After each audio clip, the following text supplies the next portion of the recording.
নমস্কার বন্ধুরা, সুদীপা সিম্পল লাইফস্টাইলে আপনাদেরকে স্বাগত।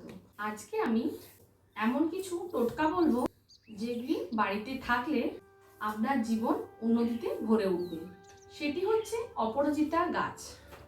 অপরাজিতা গাছ রাখতে যদি করেন তাহলে সর্বনাশ, আর যদি ঠিকভাবে ঠিক জায়গায় রাখতে পারেন তাহলে আপনার ভাগ্যের চাকা ঘুরবে এবং আপনার কিন্তু সুদিন আসবে। অপরাজিতা ফুল একটি শুভ ফুল।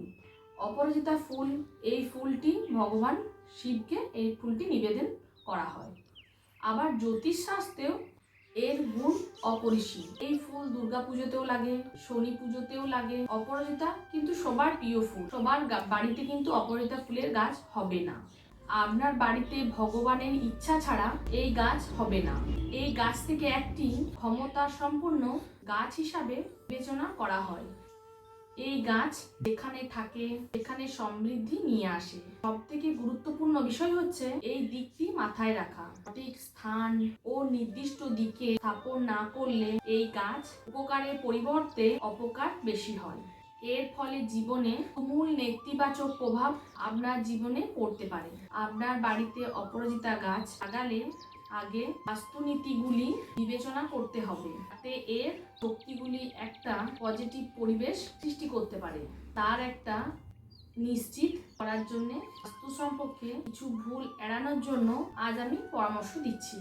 এই অপরাজিতা গাছ যখন বাড়িতে লাগাবেন তখন সবসময় পূর্ব কিংবা উত্তর দিকে লাগাবেন। এই দিকগুলিতে অপরাজিতা গাছ লাগিয়ে আপনি একটি শুভ পরিবেশ তৈরি করতে পারেন, যা সমৃদ্ধি এবং ইতিবাচক শক্তিকে বাড়িয়ে তোলে। আপনার বাড়ির বেডরুম বা শোবার ঘরের কাছে অপরাজিতা গাছ কিন্তু একদম লাগাবেন না। এতে উপকারের থেকে অপকার কিন্তু বেশি হবে। এই গাছটি নির্দিষ্ট জায়গায় না লাগালে এর নেতিবাচক প্রভাব তো দেখাই যায়, তার সঙ্গে আপনার বেডরুমের কাছাকাছি লাগালে আপনার ঘুমকেও ব্যাহত করতে পারে।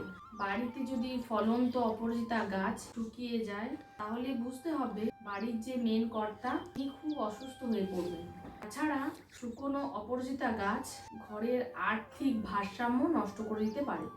যদি কোনো অপরাজিতা গাছ দেখেন যে শুকিয়ে যায় তাহলে তাড়াতাড়ি অপসারণ করার ব্যবস্থা করুন। রাত্রে অপরাজিতা গাছ ভুলেও স্পর্শ করা কিন্তু একদম উচিত নয়। এটি বিশ্বাস করা হয় যে আপনি যদি অপরাজিতা গাছ রাত্রে স্পর্শ করেন তাহলে আপনার কিন্তু অবশ্যই ক্ষতি হতে পারে।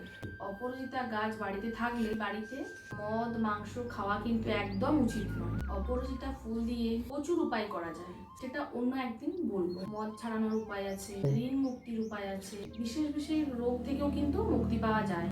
এই গাছ বাথরুমের কাছাকাছি লাগালে আপনার ইতিবাচক শক্তি ব্যাহত হতে পারে। বাস্তু সংক্রান্ত বিষয় চূড়ান্ত সিদ্ধান্ত নেওয়ার আগে একজন ভালো বাস্তু বিশেষজ্ঞকে পরামর্শ নিতে হবে। আর তো আজকের ভিডিও এখানেই শেষ করছি। দেখা হচ্ছে নেক্সট ভিডিওতে। নমস্কার।